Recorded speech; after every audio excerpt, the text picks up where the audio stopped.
Sana kwa kuichagua Clouds TV na asante kwa kusalia na Central. Kitivo ndo hiki hapa. Safari inaendelea 3 kamili utakuwa ni wasawa kuweka nukta, lakini kabla tuendelea tumshukuru sana Haris Kapiga kwa sababu yeye ndiye alikuwa mpishi mkuu wa chakula cha kihabari na ametupitisha vyema kupitia rada pale kwenye Central ya Clouds TV. Tajiri.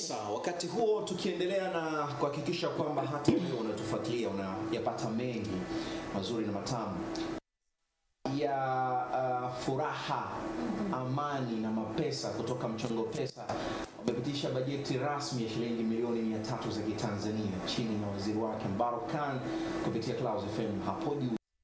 Baada ya bajeti kuu ya Mchongo Pesa kupita ni sababu ya kuhakikisha kwamba kila Mtanzania ananufaika na bajeti hiyo ya shilingi milioni 300 za Kitanzania. Nafasi ni ya kwako hivi sasa. Una uwezo wa kupata kwenye hiyo bajeti kuu ya Mchongo Pesa ambayo imepitishwa kuanzia shilingi 10,000 za Kitanzania mpaka milioni 10 ya Kitanzania. Imagine kwa shilingi 1,000 yako una uwezo pia wa kuwa sehemu ya kunyakua ile bajeti ya milioni 300 iliyotengwa kwa ajili yako. Na kushiriki ni rahisi sana. Kuanzia sasa hivi ninapozungumza, kuanzia majira ya saa 9 alasiri kupitia Clouds FM mpaka saa 12 asubuhi, mchakato ni ule ule wa kuhakikisha kwamba fedha hizi zinatolewa kwa Watanzania wote ambao wanashiriki Mchongo Pesa kwenye bajeti kuu yao. Na kushiriki ni rahisi kwa maana ya kama unatumia mtandao wote unaweza kuingia kwenye menu yako, kama ni Airtel Money, Mixx by Yas, M-Pesa, mtandao wote ule unaweza kuingia kwenye menu yako na ukashiriki Mchongo Pesa kwa kuweka namba ya kampuni ya 321333, kumbukumbu namba ni neno pesa. Hakikisha unaweka shilingi 1,000 Kitanzania na kuanzia umri wa kushiriki miaka 18 na kuendelea kucheza kistaarabu. Asante sana Ali, najua mambo yatakuwa mazuri kwa bajeti sio ndogo na haijakaa kinyonge kabisa. kabisa. Karibu sana, kitivo kinaendelea na wasaa huu sasa tunakutana kwenye Tochi ambapo leo tumepata heshima kubwa ya kuwa na dada yetu, mama yetu Esther Msambazi ambaye ni mkurugenzi wa idara ya huduma za sheria kutoka Wizara ya Katiba na Sheria. Tupo naye hapa, atatueleza kwa kina mafanikio makubwa yaliyopatikana kupitia program ya Samia Legal Aid tangu kuanzishwa kwake. Lakini kupitia juhudi hizi, huduma za msaada wa kisheria zimewafikia maelfu ya wananchi, hususan wale waliokuwa hawana uwezo wa kupata haki zao kwa njia ya kisheria. Ni ushuhuda wa dhamira ya kweli ya serikali katika kusogeza haki karibu na wananchi. Na sasa tumkaribishe kitivoni. Karibu sana Central. Karibu sana.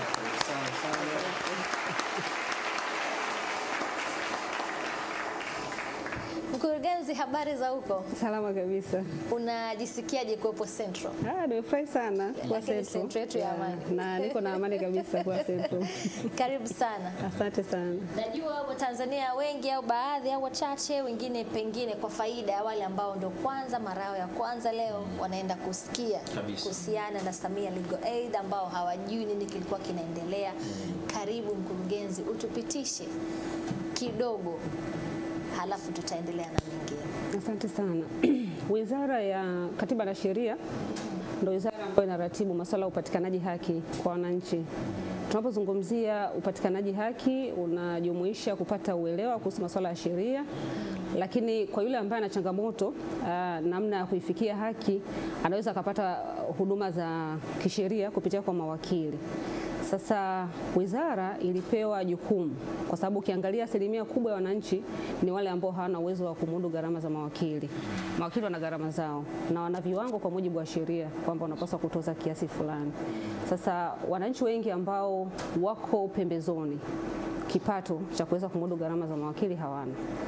Mwaka 2017 serikali ikaja na sheria ya msaada wa kisheria ambayo ni sura namba 21, ambao jukumu la serikali ni kuhakikisha kwamba wananchi wasiokuwa na uwezo wanaweza kupata huduma za msaada wa kisheria. Sasa zipo njia mbalimbali za kuhakikisha kwamba hawa wananchi kweli tunawafikia na wanaweza kupata hizi huduma za msaada wa kisheria. Na moja ya njia, serikali ilikuja na kampeni kabambe kabisa ya msaada wa kisheria, kampeni ya Mama Samia, na haya yalikuwa ni maelekezo na maono ya Mheshimiwa Rais wa Jamhuri ya Muungano wa Tanzania wa awamu ya 6 kwamba wananchi wale wasiokuwa na uwezo wa kufikia haki waweze kufikia haki kupitia huduma ya msaada wa kisheria. Kwa hiyo mwaka 2023 tulianza rasmi utekelezaji wa kampeni ya msaada wa kisheria ya Mama Samia ambayo tulilenga kuitekeleza kwa muda wa miaka 3. Na lengo la kampeni hii ni kuhakikisha kwanza lengo kubwa ni kuhakikisha kwamba wananchi wanaifikia haki kupitia huduma ya msaada wa kisheria, na hili ni kundi ambalo nimelitaja, lile kundi ambalo halina uwezo wa kulipa mawakili. Na malengo mahususi mojawapo ni kwamba wananchi wapate uelewa na masuala ya kisheria. Akiwa na changamoto aende wapi? Akitaka kufahamu huduma fulani kupitia kampeni anaweza kuifahamu. Lakini pia kampeni pia inalenga kuimarisha mfumo wa utatuzi wa migogoro kwa njia mbadala, kwamba mimi na wewe tumetofautiana, tusikimbilie mahakamani. Tunaweza tukapatana mimi na wewe wawili, au tukatafuta mtu mwingine watatu akaweza kutusaidia. Kwa hiyo wizara sasa ndio ikaja na hii kampeni kabambe kabisa ya Mama Samia Legal Aid Campaign. Kwa katika hii kampeni kinachofanyika ni elimu kwa jamii kupitia makundi mbalimbali. Nafanya mikutano ya hadhara kule katika ngazi za vijiji, mitaa, lakini pia tunasikiliza mtu mmoja mmoja kuweza kujua changamoto zake. Tunatatua migogoro kwa wale ambao wana migogoro wa pande mbili, wanaweza kukutana na tukaweza kutatua migogoro inayowahusu. Na mafanikio yamekuwa ni makubwa sana kupitia kampeni. Mpaka leo tumezindua mkoa wa 26 kwa upande wa Tanzania bara, tukitia ukomo kwa awamu ya kwanza. Lakini kwa upande wa Zanzibar wana mikoa 5, yote imeshatekeleza hii kampeni. Na kwa sehemu kubwa inatekelezwa katika ngazi ya vijiji kabisa na mitaa. Tofauti na huduma nyingine ambazo huwa zinaishia mjini. Tunafanya makongamano, tunaishia mjini hapa. Kwa nakuta wale wa mjini ndio wanaofaidika. Lakini kupitia kampeni hii tunaenda kwenye vijiji kabisa kule chini. Kuna sehemu unaenda wanasema yani serikali imetufikia mpaka sisi. Kwa hiyo ni huduma ambayo inalenga kabisa wale ambao sio rahisi kufikika, wanaweza kufikiwa. Kwa mpaka sasa hivi tumeshafanya mikoa hiyo kama nilivyosema 30. Tuko kuanzia kesho tutaanza mkoa wa Dar es Salaam baada ya leo Mheshimiwa Waziri Mkuu kuzindua, na tutaenda halmashauri zote. Tunazo timu za wataalamu mbalimbali wataenda kwenye halmashauri zote, maafisa ardhi, mawakili wa kujitegemea, na huduma inatolewa bure kabisa. Maafisa ustawi, polisi, dawati. Kwa huduma inaenda kutolewa kule bure kabisa. Mwananchi anajitokeza, analeta changamoto yake, inaweza kutatuliwa. Kama haiwezi kutatuliwa, basi utaelekezwa namna nyingine ambayo utaenda kutatua changamoto. Mkurugenzi, kwa namna ambavyo umetueleza kwa mikoa ambayo umeifikia Tanzania bara na visiwani Zanzibar, ni watu wangapi ambao moja kwa moja mmewagusa na kampeni hii, lakini pia vile vile mmepata masuluhisho mangapi ya kesi pengine ambazo zimekuja kwa moja na zikawa ni sehemu ya watu kupatana ama kuisha kabisa kwa kesi hizo kwenye kampeni hii? Asante sana. Mpaka kufikia jana, kwa sababu Zanzibar walikuwa wanaendelea na zoezi la utekelezaji mikoa miwili, lakini wameshakamilisha.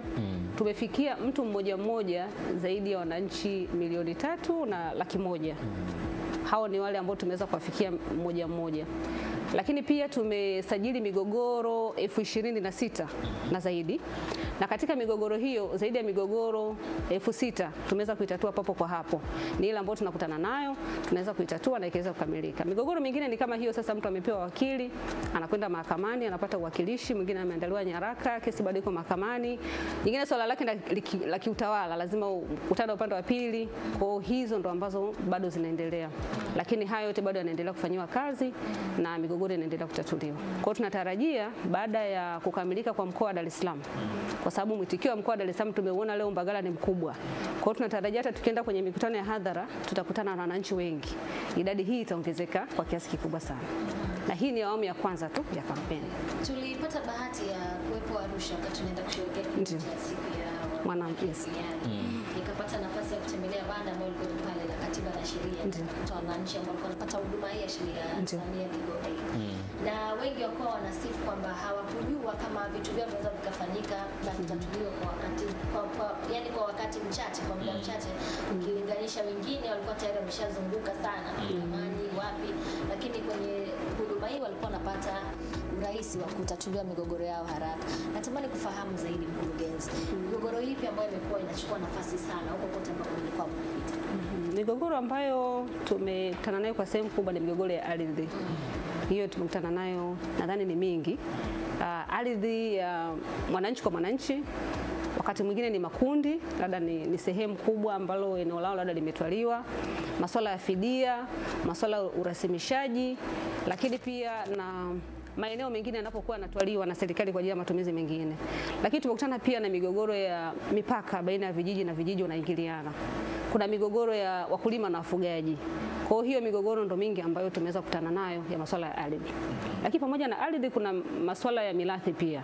Mirathi kwa sababu wananchi wengi anapofiwa na ndugu yake, wengi hawafahamu wapi pa kwenda kuanzia kufungua mirathi. Lakini panapokuwa na amani miongoni mwao, haoni umuhimu wa kwenda kufungua mirathi. Mpaka pale ambapo kunatokea sasa sintofahamu ndo wanaenda kujitokeza kuanza kuhangaika. Kwa hiyo tumekutana na migogoro mingi sana ya ardhi ya mirathi ambayo sasa ndani yake pia kuna ardhi.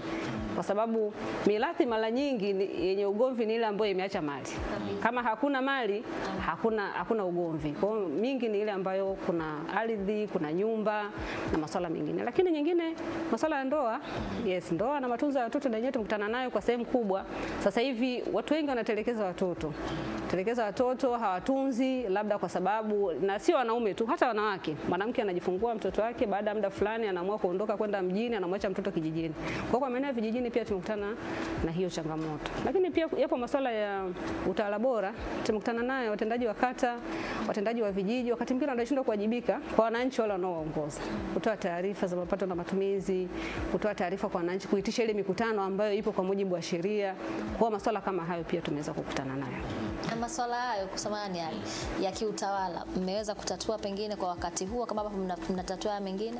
Tunatatua kwa sababu tena yale ni rahisi zaidi kwa sababu watendaji wakati mwingine wanafanya kwa kutokuelewa sheria.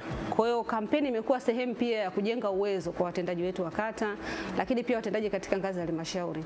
Kwa hiyo tunawajengea uwezo kwamba wajibu wenu ni huu, mnapaswa kufanya hiki. Kwa hiyo baada ya pale anakiri kabisa kwamba na yeye hakuwa anafahamu kwamba labda ni kosa yeye kutokufanya vile. Kwa hiyo imekuwa ni sehemu pia kuwajengea uwezo. Kwa sababu katika kampeni pia wanaohusika na utekelezaji, watendaji wa kata wapo, wenye viti wa mitaa na wenye viti wa vijiji wanashiriki kwenye kampeni. Na kwa sehemu nyingine pia hata madiwani wanashiriki kwenye kampeni. Kwa na wao wanakuwa ni sehemu ya wale wanaojengewa uwezo. Karibu. Mkurugenzi, kuanzishwa kwa kampeni hii lengo ni kuwasaidia wananchi, lakini kwenye kuwasaidia wananchi kwa sababu ninyi mnaenda moja kwa moja field kujua jamii kinachowasibu ni yapi hasa. Kuna namna ambavyo yapo mnayokutana nayo pengine mnayabeba kama sehemu ya ajenda kwenye ushauri, kushauri aidha ni wizara ama serikali kwa ujumla kwenye mabadiliko ya kisheria ambayo moja kwa moja itakwenda kuleta athari chanya ama itakuwa ni sehemu ya mahitaji kwa wakati huu kwa baadhi ya kesi ambazo ninyi kama wizara mnaloratibu hili mnaona kabisa kwa mantiki hii tunaona kuna haja ya kufanyika mabadiliko na tutaishauri ama tutapeleka pendekezo hili kulingana na kampeni hii na sehemu tulizopita ili kuleta mabadiliko. Mapendekezo ya kampeni sio tu kutoa elimu kwa wananchi, lakini kuleta mabadiliko chanya kwenye sera, kwenye sheria, lakini pia hata utendaji wa serikali. Na eneo ambalo naweza nikatolea mfano ambalo tumepokea maoni mengi sana ni eneo la mabaraza ya kata. Mabaraza ya kata yana jukumu la kusuluhisha migogoro ya ndoa, migogoro ya ardhi, madai katika ngazi ya kata. Lakini ukiangalia wanaounda baraza la kata, hakuna mtu mwenye uelewa hata kidogo kuhusiana na masuala ya sheria. Sasa hivi tuna wasaidizi wa kisheria ambao wapo kwenye ngazi ya kata. Kwa hiyo tulikuwa tunafikiria, wananchi wanapendekeza kwamba kwa nini kusiwe na paraligo, huyu msaidizi wa kisheria akawa ni mjumbe wa baraza la kata, akaweza kusaidia kutatuza migogoro hiyo kwa njia mbadala kwenye maeneo ya kwenye ngazi ya kata, kwenye mabaraza ya kata. Lakini pia kuna swala la serikali kujikita katika kujenga uwezo wa watu wake katika ngazi ya kijamii, hususani hawa watendaji, lakini wajumbe wa mabaraza. Sehemu nyingi sana tumepokea maoni, kwa mfano kwenye mabaraza ya kata wanasema tangu ameteuliwa hajawahi kujengewa uwezo. Kwa hiyo ipo haja ya serikali sasa kuona kushirikiana, mabaraza yako chini ya ofisi ya Rais ya TAMISEMI, kushirikiana sasa wizara za kisekta kuona namna ambavyo tunaweza tukawezesha yale mabaraza yakaweza kufanya kazi vizuri. Lakini hivi karibuni imezinduliwa kupitishiwa sera ya ardhi. Yale ni mafanikio makubwa sana ambayo inawezekana pia kampeni na sisi tukikuja na mapendekezo ya kuwa na sera ya ardhi. Lakini kuna maoni pia ya wananchi ya kwamba kuwe na mfuko wa msaada wa kisheria, Legal Aid Fund, ambayo inaweza kusaidia wasaidizi wa kisheria labda kule kwenye ngazi za kijamii kabisa, wakaweza kusaidika kupata support ya fedha kwa ajili ya wao kuweza kusaidia kuifikia jamii. Lakini kuna masuala mengine mengi, kwa mfano sera ya msaada wa kisheria, maoni yametolewa kwamba kwa nini kusiwe kuna sera ambayo itatoa pia mwongozo wa masuala mbalimbali ya msaada wa kisheria, lakini ambayo itasaidia pia kwamba tuwe na uendelevu kwa hii huduma ya msaada wa kisheria. Kwa hiyo yako mengi ambayo tumekutana nayo ambayo yanaweza yakasaidia reform mbalimbali kwenye sheria, kwenye sera, lakini pia hata utendaji. Katika kipindi chote hiki ambacho haya mnayatekeleza, na tamani kufahamu kuhusiana na mustakabali mzima wa masuala ya kupungua kwa kesi mahakamani katika kipindi hiki cha miaka mitatu ambacho mnatekeleza hili swala. Kuna namna ambavyo mnaweza mkaona mmepunguza pengine wimbi kubwa la watu kupeleka kesi mahakamani, na kama ipo tathmini ambayo pengine mmeshawahi kuifanya, ni kwa namna gani ambavyo hilo limeweza kusaidia? Kama nilivyosema, tumeanza utekelezaji wa kampeni kwa awamu ya kwanza. Tathmini pekee ambayo naweza nikaitoa ni upande wa vizuizini kwenye magereza na jeshi la polisi. Kampeni imeweza kusaidia sana kupunguza mrundikano, kwa sababu kwanza kumefanyika kutembelea na kutoa msaada wa kisheria kwenye maeneo ya vizuizi. Kwa wengi wameweza kuachiliwa katika hicho kipindi. Wengi wameweza kupata dhamana, wengi wameweza kupata uwakilishi kupitia hicho kipindi cha kampeni. Lakini pia tumeweza kujenga uwezo kwa maafisa wa jeshi la magereza wengi tu, zaidi ya 290 kuhusiana na masuala ya msaada wa kisheria kwa Tanzania nzima. Kwa hiyo tumeanza kwa awamu ya kwanza maafisa wa jeshi la magereza 290. Lakini pia kupitia kampeni, kwa sababu kampeni haiendi tu kwenye jamii kama kwenye jamii peke yake. Kupitia kampeni pia tumeweza kuwezesha magereza kupata vifaa vya tehama ili kuwa na uendeshaji wa mashauri kwa njia ya mtandao. Mahakama sasa hivi wanafanya kuendesha mashauri kwa njia ya mtandao. Kwa hiyo tumewezesha pia magereza ili kupunguza ile mfungwa au mahabusu kutoka kusafiri umbali mrefu kwenda kufuata mahakama kwenda kusikiza shauri lake. Na hata leo pale wakati tunafanya uzinduzi, Mheshimiwa mgeni rasmi pia amekabidhi vifaa vya tehama kwa ajili ya jeshi la magereza. Hizo zote ni mipango na program chini ya Mama Samia Legal Aid Campaign. Mimi nafahamu ukiwa field unaona vitu vingi sana. Kuna muda unaweza kaenda field ukasema dasi kulijua hili. Na pengine utuambie mkurugenzi, kufuatia yote ambayo mmeyafanya, kwenda mikoani, kuingia kabisa kule ndani vijijini, kusikiliza matatizo ya wananchi, pengine unafikiri tulichelewa sana kulianzisha hili? Nadhani tulichelewa. Tulichelewa sana. Tulichelewa kwa sababu mwamko wa wananchi kutaka kujua masuala ya sheria ni mkubwa sana. Ukiangalia tulivyoanza, tulianza mwaka 2023. Tulianza na mkoa wa Dodoma. Wananchi kwa hawajaelewa hii kampeni. Lakini kwa sasa hivi mwitikio ni mkubwa sana kuhusiana na hii kampeni. Kwa maana hiyo, maana yake ni kwamba elimu kwa wananchi kuhusiana na masuala ya sheria bado iko chini. Kwa kampeni imesaidia sana kuinua ule uelewa wa wananchi kuhusiana na masuala ya kisheria.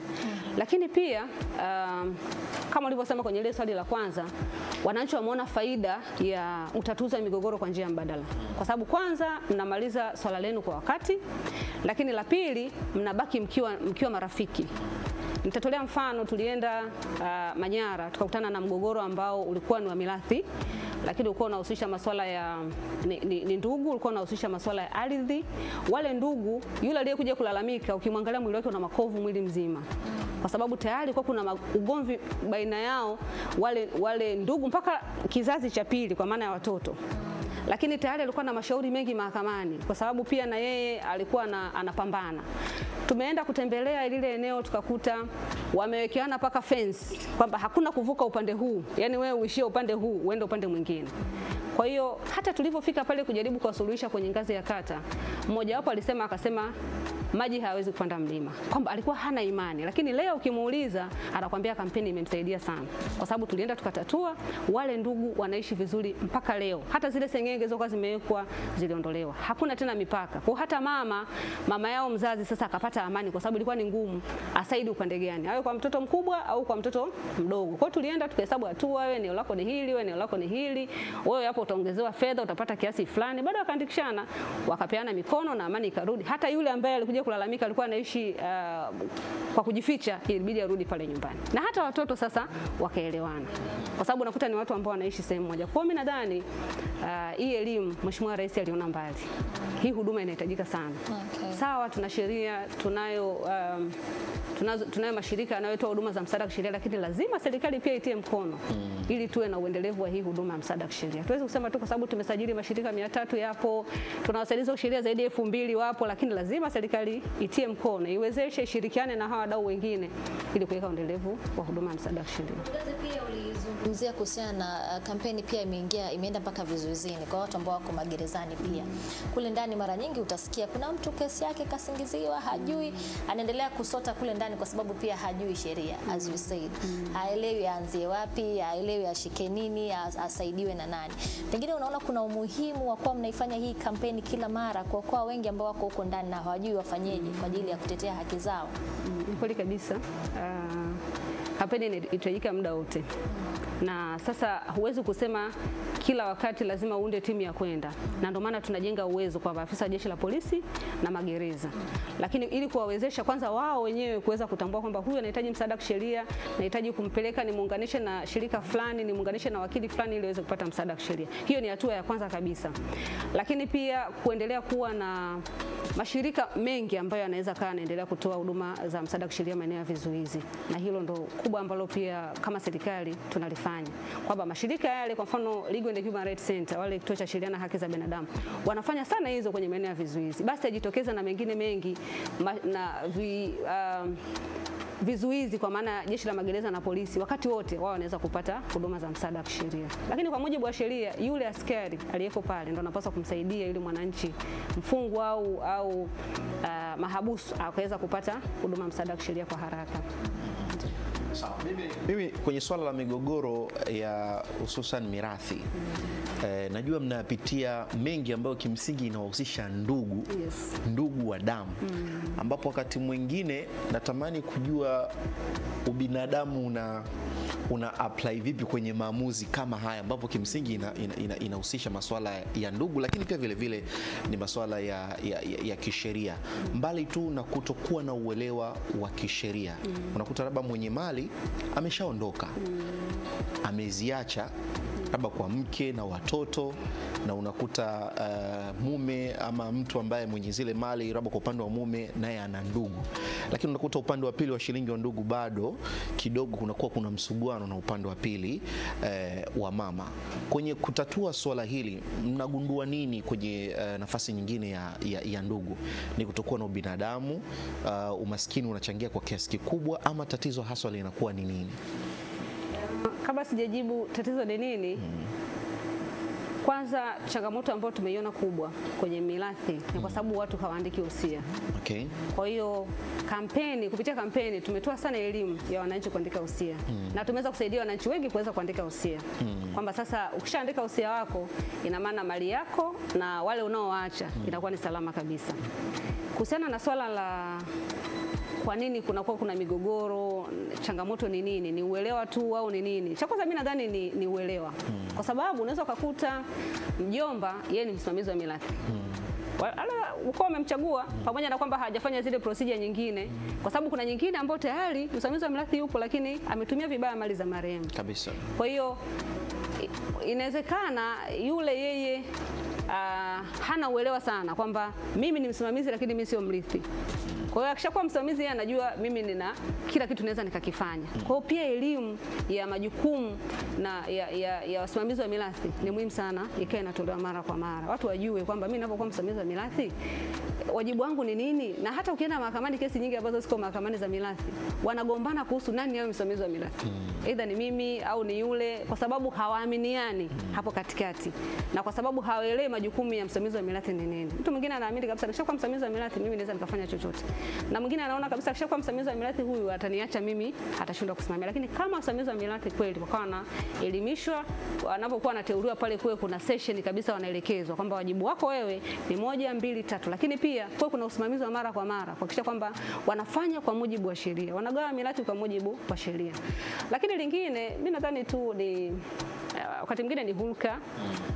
Wakati mwingine ni hivyo, labda mtu anakuwa na kipato kidogo, kwa akiona mali za marehemu naye anaingia pale, marehemu ameacha watoto bado wadogo, kwa anaona anaweza akatumia. Kuna mmoja alikuja akasema mimi nadai vyombo vya babangu alifariki nikiwa na miaka 6 sijui mingapi, sasa nimesha kuwa mtu mzima, nataka nirudishie. You can imagine vitu vilivyoacha akiwa na miaka 6, sasa na miaka 18 tayari vimeshaisha.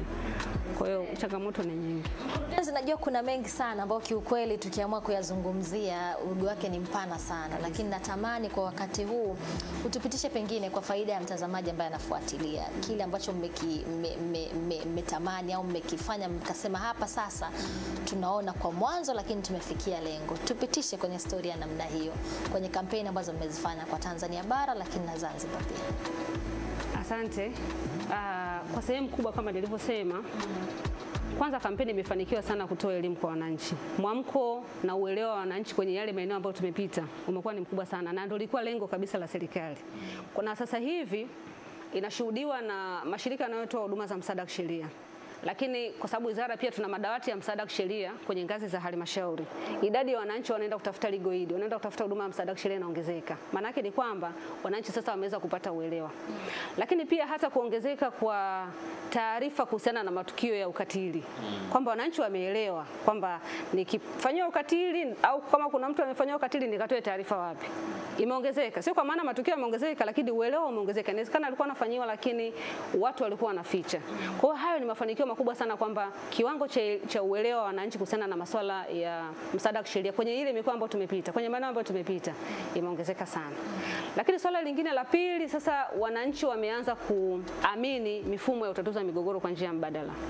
Kwamba nikiwa na swala langu sio lazima niende mahakamani. Naweza nikakutana na wenzangu, tukatafuta mtu mwingine wa pili, akaweza kutusuluhisha na tukapata suluhu. Kabisa. Lakini lingine fanikio kubwa ambalo pia tumelifanya kama serikali kupitia kampeni, pia tumeingia makubaliano na chama cha wanasheria Tanganyika.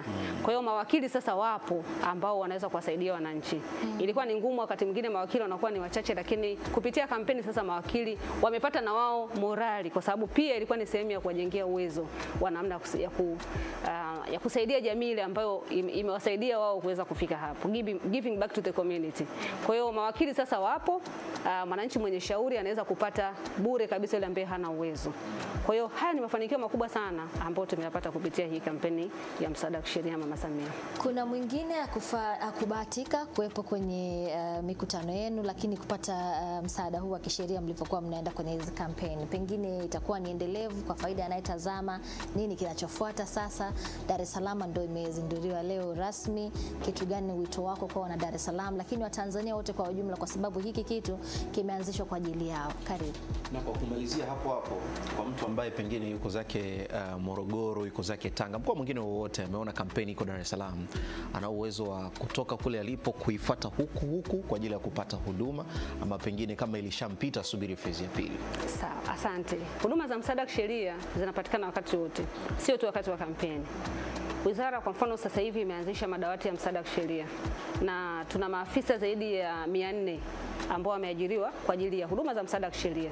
Kwa mwananchi yoyote, mkoa wote uliopo, kwenye halmashauri yako, kwenye ofisi ya mkurugenzi wa halmashauri, ukienda pale utakuta maafisa wa dawati la msaada wa kisheria, utapata huduma ya msaada wa kisheria bure kabisa. Kama ni ushauri wa kisheria, kama ni masuala mengine yote ya kisheria, utapata kupitia kwa wale maafisa dawati ya msaada wa kisheria.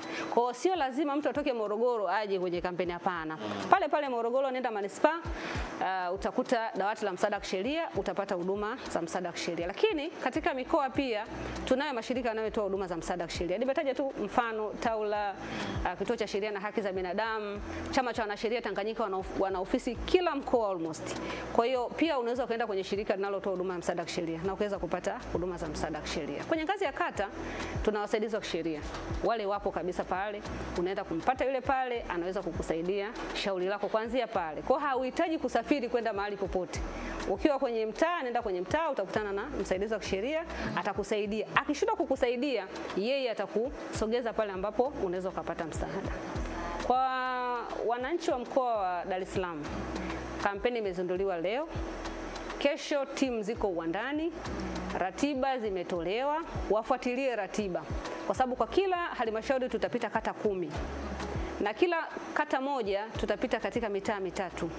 Kwa kama halmashauri yako ina kata zaidi ya 10 na kata yako haipo kwenye ratiba, kwa sababu ratiba zote watendaji wa kata wamepewa, na kata yako haiko kwenye ratiba, sogea kwenye kata ya jirani ili uweze kwenda kupata hiyo huduma. Hii nafasi ni adhimu, Mheshimiwa Rais amewezesha huduma kuweza kuwafuata. Kwa hiyo watumie nafasi hii kuweza kupata huduma za msaada wa kisheria bure. Wana migogoro mingi, Mheshimiwa mkuu wa mkoa leo amesema kuna utapeli mwingi. Kuna wengine wametapeliwa magari, tumeambiwa wasione aibu, wajitokeze waje wapate ushauri, kwa sababu hata kama una uwezo, lakini kupitia kampeni tutakupa ushauri bure, tutakupa elimu bure. Itakapofika kwamba swala la wewe kwenda kufungua kesi mahakamani, tutakuangalia kwamba una uwezo wa kumlipa wakili au hauna uwezo. Kwa kama ni mfanyabiashara pia bado una nafasi ya kupata ushauri wapi pa kuanzia. Wataalamu wapo wa kila aina. Tuna wataalamu zaidi ya 16 kwa kila halmashauri ambao wanapita kwa ajili ya kuweza kutoa hizo huduma za msaada wa kisheria bure. Na itakuwa ni siku ngapi mkurugenzi kwa hapa Dar es Salaam? Tutafanya kuanzia tarehe 17 mpaka tarehe 25, siku 9 kuanzia kesho.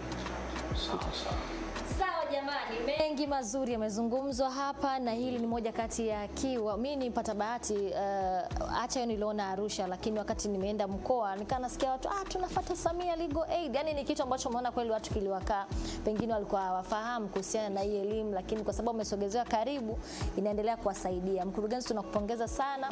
Tunawaombea heri kwenye hili mnaolifanya, ni kubwa sana kwa Watanzania.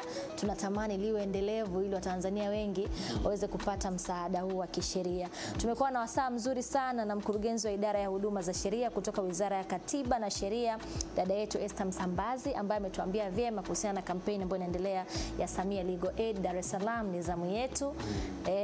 Na mtapita huko kwenye siku 9 zote. Kweli ukose siku ya kwenda kupata huduma. Kama unahisi unahitaji huduma msaada wa kisheria, fata, sikiliza na utapata ratiba kuanzia tarehe 17 mpaka tarehe 25. Ni zamu ya Dar es Salaam sasa. Tunakushukuru sana mkurugenzi. Lakini ndugu yako JB anatazama show. Yuko na mjomba wake pamoja na mama yake, ninaamini na wao Dar es Salaam. JB hapa, kama una tatizo lako mnataka kupata msaada wa kisheria, ni zamu ya Dar sasa. Unaweza kusogea pale na mkapatiwa msaada wa kisheria, kwa sababu ninaamini hii imeletwa kwa ajili ya Watanzania sisi na ni kwa ajili yetu. Kwa hiyo sisi nasi tuonekane, tujitokeze kwa ajili ya kusapoti mambo mazuri na makubwa ambayo yanaanzishwa kwa maslahi mapana ya nchi na sisi wenyewe. Shukrani sana mkurugenzi. Mzee wa jambo, una jambo ndefu. Swali wanasema kupuuza na kiburi ndio ukame kwa jamii iliyo na mshikamano. Kwa hiyo kama jambo linatija, basi tusipuuze. Linafuata kuwe ndio kwa ustaarabu ili tuweze kuwa na ukwasi wa taarifa na maarifa. Safari tunaika nukta hapa kabisa.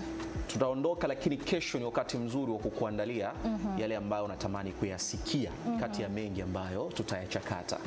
Mimi ni Ali Kashmiri. Unionapo kuna jambo na kama mtafika mtaniona.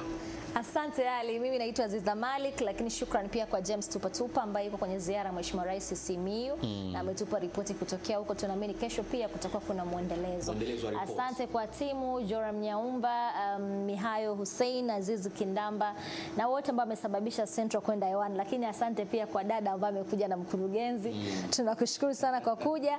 Tunakutakia usiku mwema, endelea kuifuatilia Clouds TV. Bye bye.